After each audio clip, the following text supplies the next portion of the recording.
Nontu. Maybe I should just ping her. Nontu is here. Hi, Vukani. Hello, sir. How are you doing? I'm well. How are you? Good. I think Suggestion is going to kick us off, and then we can get cracking since we have limited time. Yes. Super. All right. We can start. Can you guys hear me loud and clear? Perfect. Thanks. Okay, very good.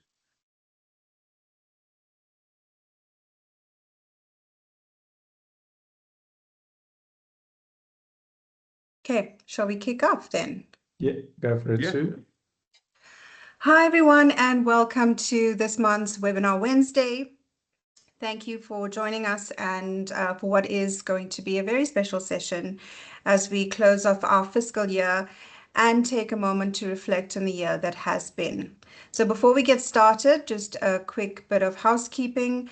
Today's session is being recorded, so you'll be able to visit it afterwards or share it with your team.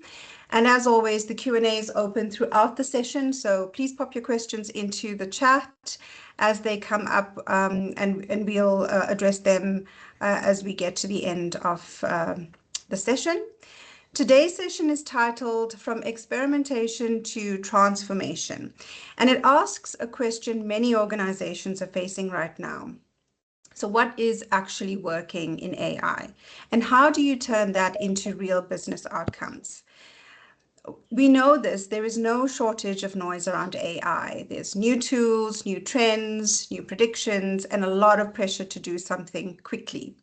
But today's conversation is really about moving beyond experimentation and looking at what it takes to turn AI into tangible change. We have our CEO, Carel, leading today's webinar. Carel will be joined in the first part of the conversation by Vukani, CEO of Microsoft South Africa. With extensive experience in technology-led transformation and a really unique vantage point on the evolving technology landscape, Vukani will share his perspective on the trends shaping the market and what they mean for organizations across South Africa. For Mint, this is also a meaningful moment. As the current Microsoft Country Partner of the Year, we are proud of the partnership we continue to build with Microsoft and the impact we are creating together for our customers. So with that, I'm going to hand over to Carel. Thank you, Sue. And I think it's always important to just trying to find the important slide, the introduction to Vukani. Vukani, you're in Dubai today, if I remember correctly. Or no, somewhere. I'm back. Are you back? Welcome back. I'm no longer in the war zone.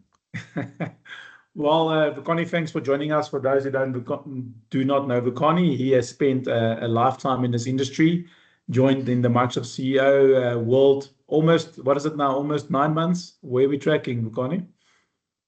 Yes, month 8 to be actually you're right, month 9. I mean, it's crazy, hey? Month 9. Yeah, it's the month you give birth, you know, so from now on you're no longer new, right? But welcome to this side of the ecosystem, and thanks for joining me. I think the key thing we're going to talk about today is, you know, everybody is talking about this experimentation, you know, and what really lands around transformation, and ultimately, why does this matter to my business? Why does it matter to the productivity, to security, etc.? So, you know, the fact is everybody's experimenting. The problem is, even if you look at it from a Microsoft perspective, you know, there's this adoption challenge. You know, how quickly will people adopt this at scale? And how do you actually say it's fun versus it's driving business? So today we're going to talk around what are the key lessons we've learned and what you're seeing and what we're seeing around how to make this stick in an organization and help you scale. So for me, probably the biggest transformation in the last year is there's always going to be trends. You know, what we had to figure out over the last 18 months specifically is how do we take these trends and put it into a business model that's tangible, that will deliver outcomes for our customers and drive our business forward ourselves. So I think that the key principle here is trend is great, but if it doesn't drive a specific business outcome, you're not going to see a tangible change. And I'll close the loop for you with an example after I've spoken to Vukani. But ultimately, yeah, doing all of this without governance, and is going to lead to some serious problems. And we've seen that in the market as well. So 3 trends. Let's have a look at these, Bukani. From assistants to agents. What is Microsoft's stake? What is the key things you're betting on? I saw some stuff from Satya at Build, but from your perspective, what's happening here? Well, firstly, let me say, Carel, thank you for inviting me to do this webinar with you and your team. We love Mint. You are a great partner to Microsoft, and we enjoy you. So I took the honors to put on a tie. You did better than just put on a collared shirt.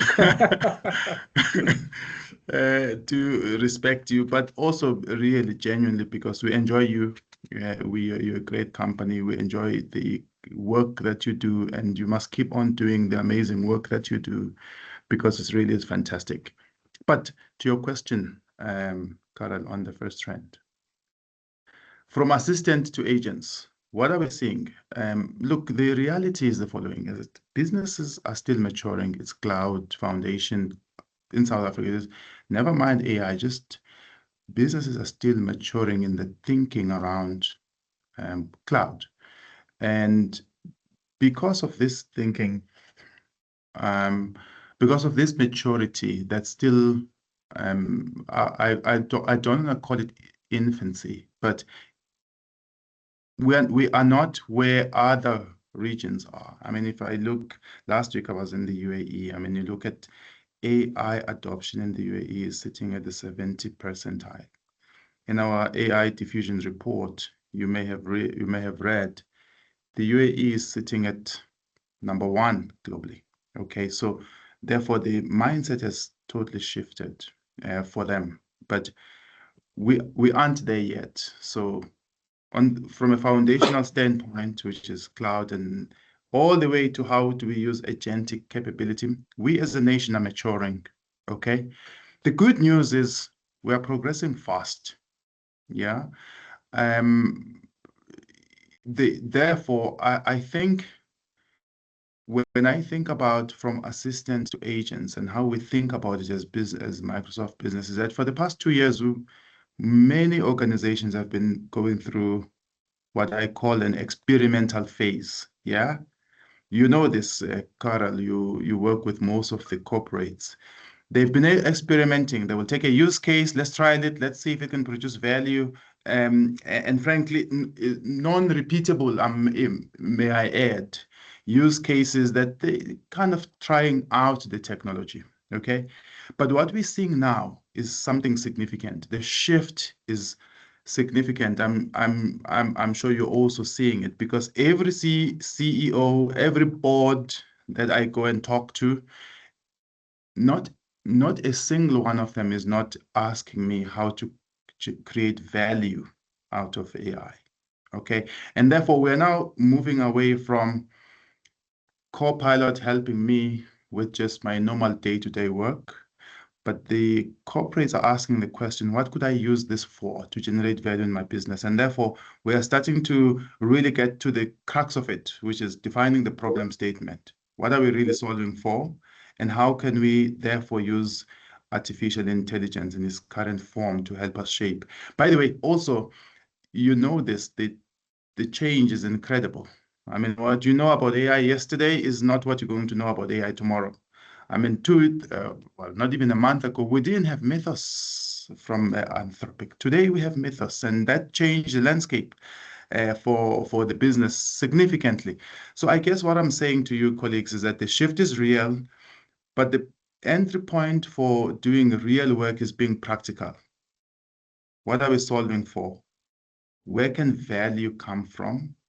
And the customers having clarity of how to actually drive the value. And that's the only way you're going to move from AI assisting me to write a great report or a PowerPoint deck to agents really performing tasks that produce value for organizations out there.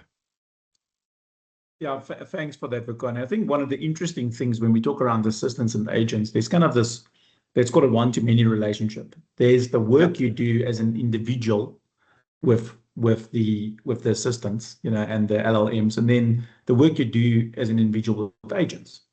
But where the real value comes in is when it gets tied, these agents get tied into teamwork and team-based outcomes and business process. Yeah, and it's a perfect segue into the next slide, which really talks to, from experimentation to execution. Because if I look at that piece, a lot of that work that you were talking around, the proof of values and the proof of concepts and the use cases. I mean, the language a year ago was, what use case do you want to put through AI? I think the shift has been, what business process or what business outcome are we taking through a collection of agents and assistants that help both the individual and the business process. And that's been fundamental. You touched on new models. The models are getting smarter, but the real work is happening with the agents that bring multiple skill sets together for the teams, right? If you look at a year ago, it was great, for something to have a look at your presentation and kind of help you. But now it actually writes the document in your CI, sends an email through to your team. It is either in OneDrive or in Teams, and there's a business process tying it together. So just at a business process level, the biggest shift we've seen is from experimentation execution is moving from individuals to teams. What are the key things you're seeing that is driving this forward, just in terms of your conversations with the market? Look, I think the first point to highlight is that the era of pilots is over. If you're selling pilots to your customer, you've got it wrong. Now we're at a stage where the conversation is about exactly what you say, is how can I generate value out of the solutions that AI provides. Okay, I made this point before, that kind of, if you think about it this way, it's not about making the business process better. It's about redesigning the business process. So some of you know that we do a lot of work with SARS, and the commissioner there said to me, Vukani, I want you to think about, well, the ex-commissioner now, he just retired, as you guys might know. He said to me, look, think about how might we do, or how could we have designed our business processes that we have today? How might we have designed them if we had AI? Okay, so it's not about anymore taking an existing process the way we know it today and just make it better by automating some certain functions within that process design. It's really about rethinking it completely and almost going to the law and saying, the law states, Vukani, you are a taxpayer, you need to declare your earnings per year. But actually, it doesn't say how, okay? So we could have AI declare on behalf of Vukani, and that would be totally compliant with the law. Today, if you think about what you do, hopefully you do this as a responsible taxpayer. You log in onto e-filing every year, you must put your declarations. But if you think about it, there is no reason why you should be doing that anymore. There should be an agent that SARS has deployed that auto submits for you and comes to you and says, okay, I've collected all the documents because I know who you employed with, I know how much you earn, I know what you bought, I know how much you've traveled, because all this information is readily available and I've prepared it. If you have an objection, fine. Otherwise, press submit and that's it, it's done. So this is the kind of thinking that we should be thinking about as we move from experimentation to execution. Fundamentally, we're not decorating the business process with better ways of doing it. No. We are totally changing how the business works and lives. And the good thing about South Africa is we are a country that learns fast. If you think about the fact that today in our Microsoft Diffusions report, again, we are number 42 in the world, at least 172 countries, or 147 countries. South Africa is ranked number 46 in the world.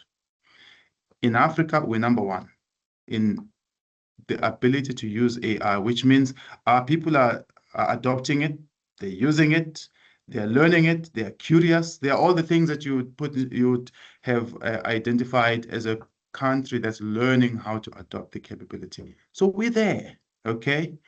What we now need to do, which is what I've just explained, is to move away from this idea of experimenting AI use cases to really using generative AI to actually rethink how the business or our organizations or the organization that we serve, Microsoft and you as our partner, Mint, to change the world in terms of how they work and live. And an exciting and nerve-wracking moment, right? And I think that's the great thing, and you're right, is we no longer in this consistent conversation about educating our customers about what it is and what it isn't, and whether they should and shouldn't do it. We're really in this place of they know they need to move it forward. One practical thing that I would add into the example you said, around just redesigning the business process, because, people, process, technology will always apply. It's just, how much they influence the business process. The one thing I can say to you practically is it helps us a lot if the client actually have the existing process documented. And I say that with a grin and a smile, because there's so many of these business processes in large enterprises, even in corporates, that is not documented, or it's in people's heads, or it's, it hasn't been, and it's a pretty important baseline place to start, because if you don't have agreement internally around what your business process is, it's hard to redesign it. So just something practically that one of the examples. Yeah, it's just one of those things. You need the as is, otherwise the North Star becomes a bit of a tough one. No, absolutely, Carel. I agree with you totally. You have to have a baseline to start from, okay? And the baseline is an existing process, or is a law book, or is an existing capability that sits in someone's head. But you got to start somewhere, and I think what I'm trying to say is do not try to polish that process, rethink it. Yes. But yeah, we know where we're starting, and then we completely redesign for how this new world operates. We're 100% right. That's right. Let's make it a bit more practical, and talking around, you just gave us the good news that we've number 46. I always want to be top 10, but we'll settle that for now for South Africa. You can take the fact that we're number 1 for now, Carel. Number 1 for Africa. Let's talk about some important stuff. There's the US Cloud Act, which has got people nervous. There's the sovereign cloud that was presented last week. Talk to us a little bit around how we make this real for South Africa and Africans in terms of data sovereignty, and how we lock that down, and skills. Look, at least let me share with you the perspective of how Microsoft thinks about it. Firstly, we think that sovereignty is critical for any country in any geography to be successful in AI adoption. Why? Because there's lots of fears. I mean, you've just mentioned some of them, which is driven by the act, some of them driven by political landscapes that we see, some of them driven by war, some of them driven by a whole bunch of fears. So we have to think sovereign in order for us to deliver successfully the capability. Now, you guys know we have a data center here in South Africa, Cape Town, Johannesburg, and that solves half of the sovereign problem. At least we can have data residency, okay? But it doesn't solve fully the problem of how we are computing. I mean, the apps, where do the apps sit? Where does the verification sit? Where does the authentication sit? Companies are asking us these questions. Not all of it sits in South Africa, as you know today, okay? But what we're saying is that for select instances where it absolutely makes sense to create 100% sovereign capability for a country, we are able and willing to do this. This is super important. I mean, government, for example, they will say to us, listen, we don't want our trade secrets or our capabilities in terms of defense, being out there in the open. So we want to keep it in South Africa and we want to have it locked down. Yes, that makes sense, but we can be able to now do this. And it is a big focus of ours to drive this. By the way, the question is not only confined in public service. In fact, I'm getting more and more questions from private sector companies who are worried about what's happening with our South Africa-US relations, etc. And again, we are driving a very strong capability in terms of ensuring that the infrastructure that we have is fit for purpose for South Africa. This is very important. And of course, sovereign capability is not just an issue of regulation. It's also an issue of a business need. So you have to meet the business need with the regulation and the regulatory requirements of the country, and ensure that you are able to meet both. So that's precisely where we are going with our thinking in terms of this. And the last two things I would mention, Carel, is that for us to really create sovereignty, we have to have skills in South Africa. Without skills, there is no sovereign cloud, there is no sovereign AI, because people who don't know cannot execute. So therefore, again, you will see us investing loads of money and lots of time skilling South Africans, because again, it's not only about ensuring that our people stay abreast of the technology in terms of being able to use it and to benefit from it successfully and meaningfully, but it's also to ensure that we can keep the stuff we want to keep here for ourselves in our own country. And we can only do this if we have the right level of skilling.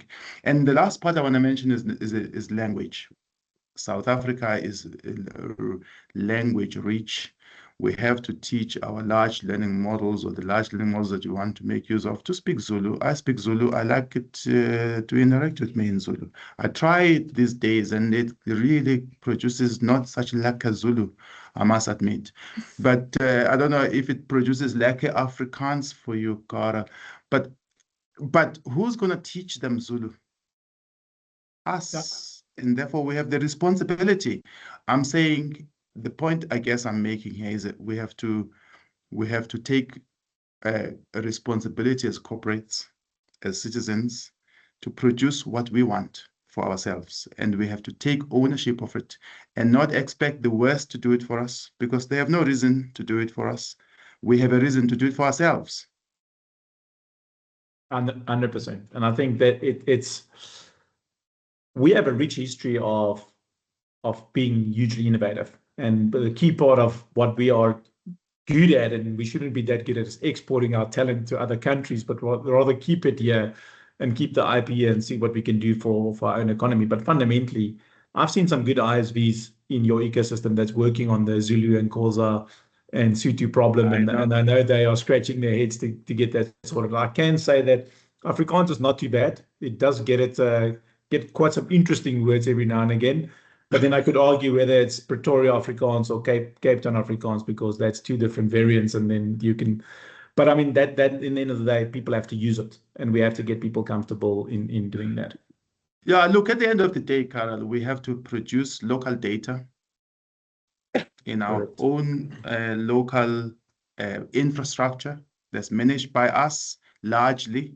We will not, I don't think we'll be in a world where we manage 100% everything anymore, but we can certainly identify the patches where we absolutely must manage it ourselves. And then, of course, we must drive it with local skills. So skilling is super critical. And once again, it must be relevant for us as South Africans in terms of how we speak, in terms of our own languages, in terms of, otherwise we lose who we are. And as AI, gallops into the future, we do not want to lose ourselves. We want to maintain our Africanness through the whole wave of AI, and nobody's going to take that initiative but us. 100%. Just to wrap up in the last couple of minutes while we have you, this is a summary of your bets. We've spoken about some of them, but closing thoughts from your side, looking at, let's maybe touch a little bit on co-work, and what's happening there, the multi-model approach Microsoft has taken, and some of the things we discussed around the localization. What has your experience been around co-work? Look, let's talk about. I'll talk about co-work just now, but I wanna talk about this multimodal approach. You know, our view is very simple. We want to make AI available, and in the models that we have made available across everyone, irrespective of the model. So our logic of adopting a multimodal approach is to ensure that you get the benefit of all the models that exist through one channel, which is Copilot. Okay, and we believe this is the right strategy, because at the end of the day, a model is going to become a commodity. This is what's going to happen, right? I mean, as models become more and more available, whoever is able to bring those models in a better, in a faster, cheaper, quickest way, in a more controlled and coordinated way, will probably win. And we are betting on this. We believe it makes sense for us to go multimodal, and we believe it makes sense for us to enable Copilot to use all various models to enrich the experience and the capability that exist in our product. Okay. Now you asked me about Copilot. We have this concept of a frontier firm and the abilities of tools that enable me to do my job as quickly as possible. Now, I don't know about you, but I hardly write PowerPoint decks anymore. My consulting days are gone. Now I use co-work to enable. And by the way, the idea behind co-work is that the things that usually took you a day or, I don't know, half a day to put together, you should have an agent that's able to sit and work out what you are trying to do and produce the best outcome for you, and put it in a format that best fit what you are trying to do. Okay, that's the principle of co-work, and I'm using it personally extensively, and frankly, I think you should expect even more improvement in this capability as it matures.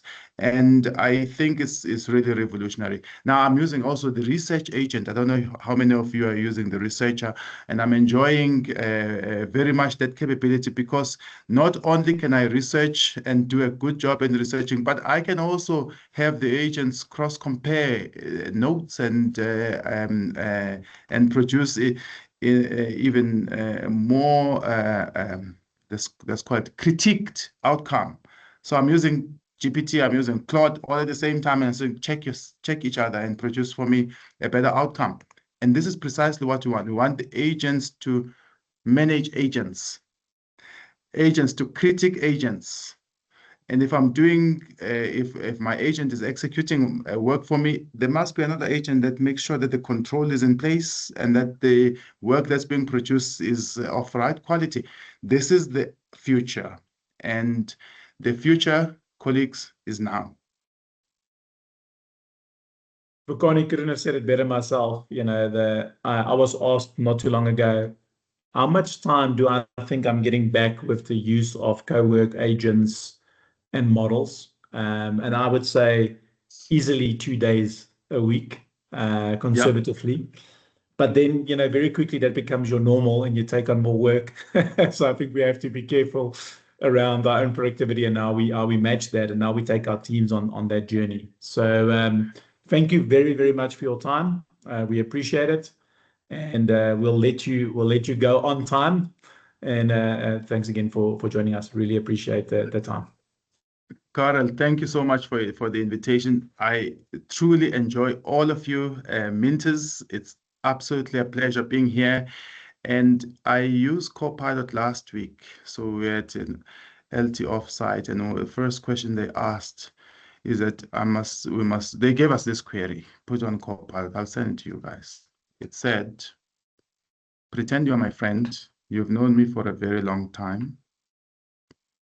And I want you to be truthful with me and tell me What are the things I'm doing wrong?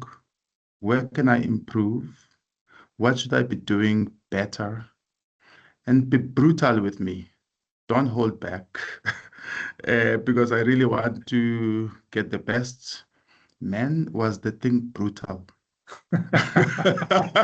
It was in critique mode. I'll send it to you, Carel, and maybe you can share with the team for their own personal use. But thank you so much, guys. Thanks a lot for calling.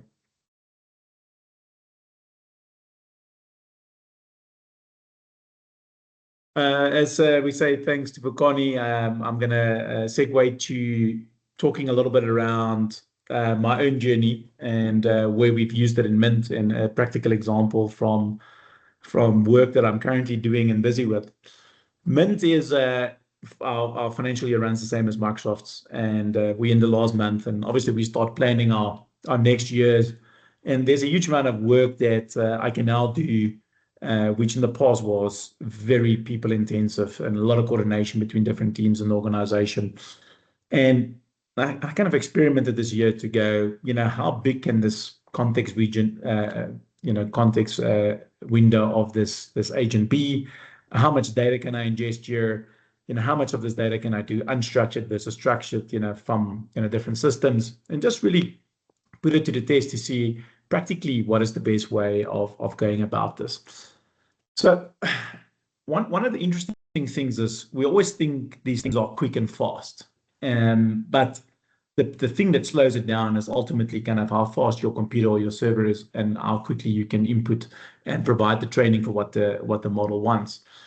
Just when I put this together, I was at about 16 hours of working together with multiple different agents in co-work to kind of take the existing processes that is in the organization, map that to the strategy, redesign KPIs for everyone, and also do a sales analysis and a P&L analysis, and kind of see how all of this cross references and what it brings out to for me from an organizational perspective. What was interesting for me is that I had to teach these agents and this context window the organization. All the assumptions of 25 years in my head, all the decisions taken, we used to call a division this and now we call it that. And, we added this new thing and we started that business and, this thing is in that region. All of that context needs to be stored somewhere. So a big part of the work was to teach these agents and multiple skills the ability to understand the organization. And what was interesting going through this process is that, obviously that has to be stored somewhere. And it can't just be my perception of everything. It needs to be validated by the team. So kind of going through this, I generated the first version of what our new KPIs will look like, directly mapped to business outcomes and, per role and how the new job specs will look. But part of that was a massive workbook that had to be validated by the team in their different roles. And I think some key lessons for me is just treat it as a thinking partner, not a tool. We have an internal joke that says a fool with a tool is still a fool, and I think that will always be applicable. But the key thing here is, it's kind of not it's taking you away from not working alone.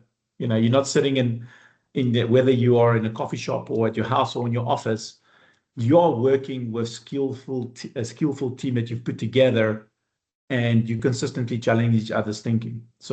But it's important that you kind of follow the same principles that you do in normal teamwork, where you have a decision log and a risk log, and these things centrally stored. So all my stuff is sitting in OneDrive, and that obviously gives the team access to that as well.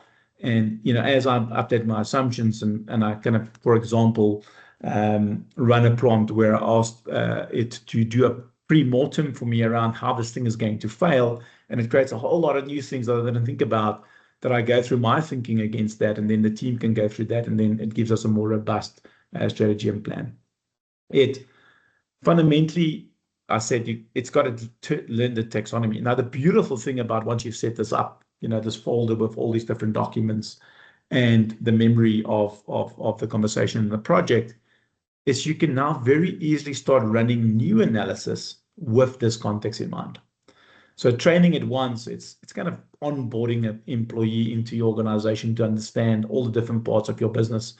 I could quite easily probably now ask it, just thinking about it aloud now, to generate a taxonomy and acronyms and history of our organization and what has changed. Beautiful presentation for new starters in the organization, because we spent all this time taking it through it. So that vocabulary is important and driving it through. Remember, it's there to do the hard math and those kind of things for you. It's you bring the assumptions and decisions. It's going to build some beautiful Excel documents for you. I've always said to our CFO, I'm not a big fan of Excel. Now I love Excel because, I don't have to do the formulas and cross-reference them and make sure everything is perfect. It is done for me. Although you still put in your prompt checks and balances, but fundamentally, I get the result. I can see, I can do sensitivity analysis, can make a decision. I can lock my decision down in the decision lock, and the team can have a look at it, and we can move forward. Probably the most interesting one is where, it tells you what you should have asked it. I don't know if any of you have used the pre-mortem prompt in the Claude Opus model, but it's probably one of the most powerful things. Once you've built this beautiful thing that you think cannot fail, you just, ask it in terms of this engagement and what I'm busy with, please do a pre-mortem and, structure it by the categories that you think fit and, rank them for me in terms of most likely to least likely. And based on what I've told you, assign ownerships around how we should mitigate this from a business risk perspective. So it's incredible. It's kind of what Connie said earlier, be brutal, tell me it's not about me, it's not about the business, it's about the data and what you said, how will this thing work, not work, what is your strengths? It kind of puts you onto the right path very fast. The important thing is when you work through this project that is in co-work, or there's different tools that different people use. We use Copilot Co-work, or some of us also use Claude Desktop, and some organizations use some workspaces. But fundamentally, the principles remain the same. I mean, it's about making sure your data is secure and within your company's AI policy and data policies. But once you've set this context and it's in your Markdown file, it's very easy to start accelerating through additional things you can do. So as an example, I have a sales analysis that I span out because of this overall project that I've created that now runs every single day. And it gives me a highlight of what changed from a sales perspective, up, down, kind of movement, new deals, won deals, lost deals. But it's very specific around key areas I want it to tell me about, because operationally the rest of the stuff just runs. So this context is critically important. And ultimately the key thing here is it's a team of agents and your team working together in one source, which in my case is an Excel workbook where everybody can check the different things, and we update it through the agents on a daily basis. But this ability to have the context in one place for your team to co-work on it with you, with the agents, has been a complete game changer. I would argue, like I said in the beginning, this is probably a 6-piece worth of work. Now that I'm closer to being done with it, I would say it's probably not a piece of work that can ever be stopped. It's a continuous business risk, business optimization, business outcome project that you can just add different parameters to and work with a wider team and create a new sub-project to really drive your organization forward. So a key thing for me is protect that muscle memory, remember that taxonomy, and then, let it evolve with your organization.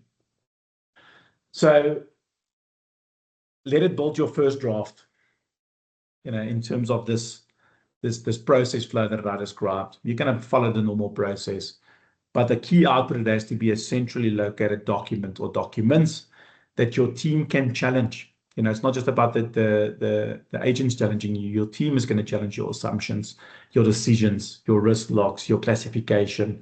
And then you're building some muscle memory and some additional context. And remember, this model will now remember who said what and where it comes from. And then that starts compounding and getting smarter. And you've got this beautiful thing it's starting to understand your organization that you can drive out and your metadata, your taxonomy, your context of your organization, your history is all there and much quicker to get an answer and to run different analysis against. So some practical tips for you, how do we take a trend and then drive this through a process to get to a specific business outcome? Pick one decision heavy task where there's a lot of different people involved in your organization or in the process. Make sure that you have access to the data of that process, whether it's in Excel documents, Word documents, legal contracts. There's lots of different things that you're going to require to optimize this business outcome. Know you have access to the people that will train it on the assumptions and decisions, and then start this process. Work in the decisions.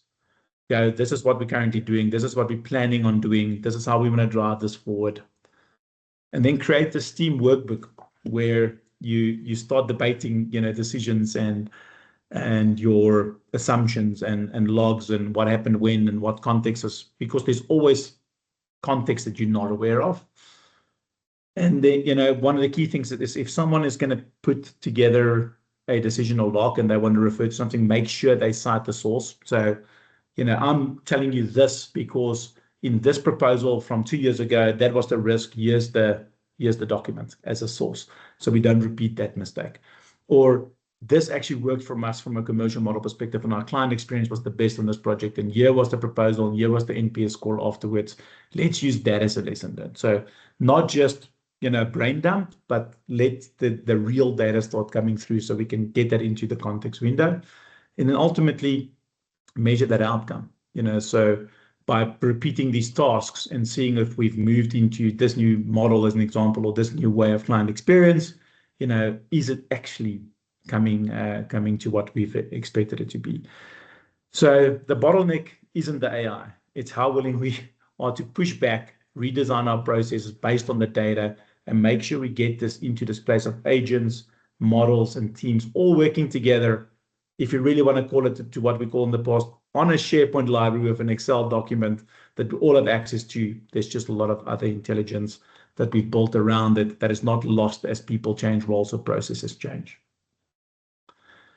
From a Min perspective, we follow this process with our customers as well. We have these AI pathways that is working really well in helping our customers through this trusted and governance journey around adopting AI. So depending on whether you're just starting and you're trying to figure out how to do it, we can go through this awareness and establishment phase. If you're already busy and you want to accelerate, we can help you from an activation and acceleration perspective. And then some of the customers are on a little bit more of an advanced journey in specific business processes. We often find specific business processes are amplifying, others are haven't been started. And then ultimately, a lot of people have tried and tested and go bring your own AI and different things all over the place. We can come in and help you kind of fortify what you've already done, bring it back to best practices, make sure it's secure, and you can drive that forward within your organization. So the key thing here is we've taken 25 years of experience, built in the basics into the AI frameworks. The promise is we're not going to stifle innovation for the sake of governance, but we got to make sure that the basics are in place, from data leak prevention through to, your secure score being correct, your data labeling being correct, your permissions, your identity, all those kind of things before we really start releasing the models into your data. Fundamentally, we've seen a lot of this. There's a couple of people that we are speaking to at the moment where some of their breaches was because of AI being deployed and having access to things it shouldn't. And that caused information to go outside the organization, which allowed people to breach the organization. So very, very important to get these things right. But fundamentally, this is how we put the frameworks together. So if you're interested in us having a conversation, please let us know. But yeah, for me, that was just to kind of share some of my own personal learnings. I would say that this process has been incredible. Min's been in the AI world for 8 years. We've been doing machine learning and different pieces of AI and the vision AI piece of our organization in terms of computer vision for manufacturers for Vision AI Suite. But what we're seeing at the moment is truly changing fast, and having the basics in place is critically important. So that's a wrap from my side. I purposely wanted to have some time for questions. So if there are any, I don't know if the team has seen anything or anything has come through. I see that we did get the prompt from Vukani's team. So I think I'm definitely going to run that. That should be fun to see. Sort of like a little bit of a roast. Yeah, and then you can ask it to change it to a boost, and then you can just balance it together, right, Sue? So. Carel, there weren't any questions in the Q&A. I'm not sure if anybody wants to post anything now.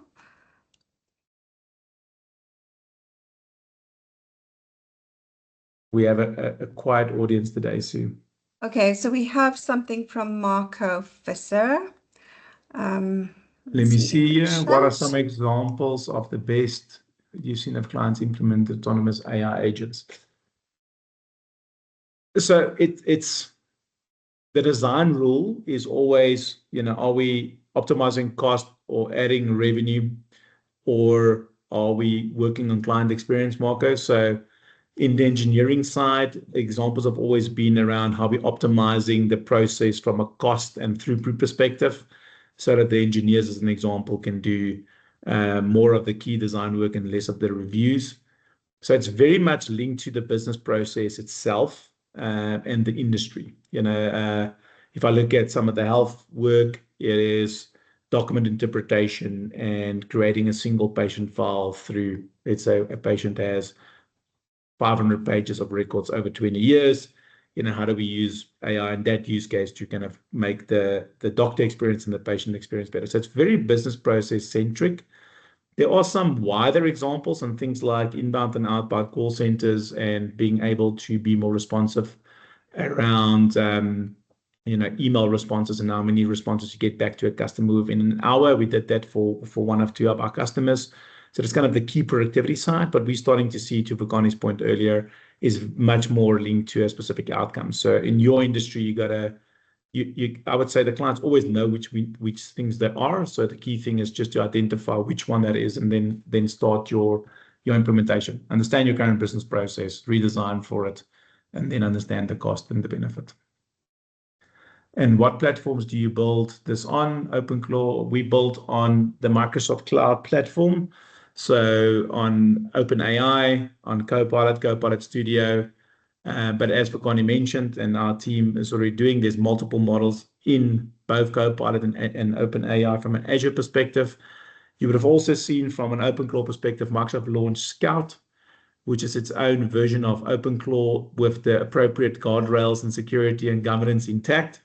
So very much we kind of leverage off that platform to make sure that we take the existing investment that clients has in the Microsoft security and platform stack like M365 and Azure, and we built on top of that.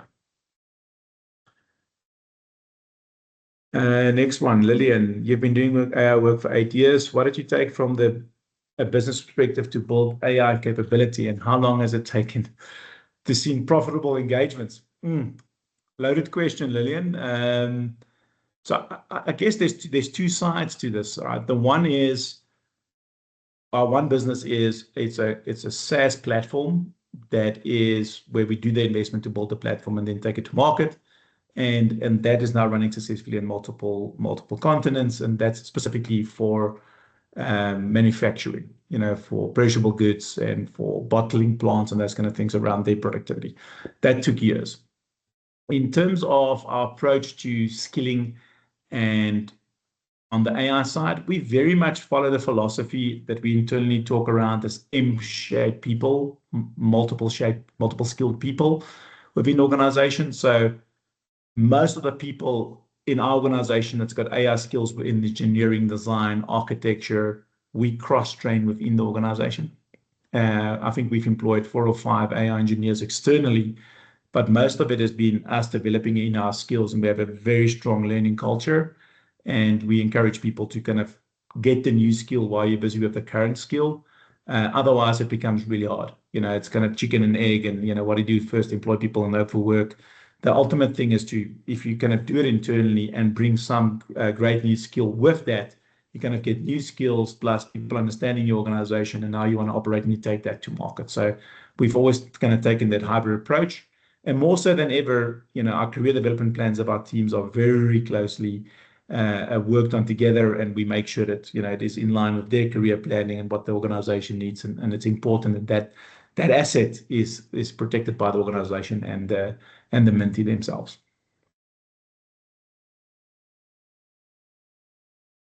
All right. Any other questions? Thanks for those questions, Marco and Lillian.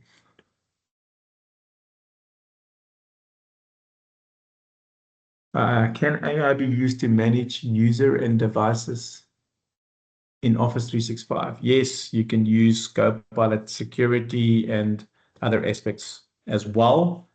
So we could easily have a conversation about that as an action if you want afterwards. So those capabilities are literally changing on a weekly basis. But we do deploy Copilot for security in some of our customers already.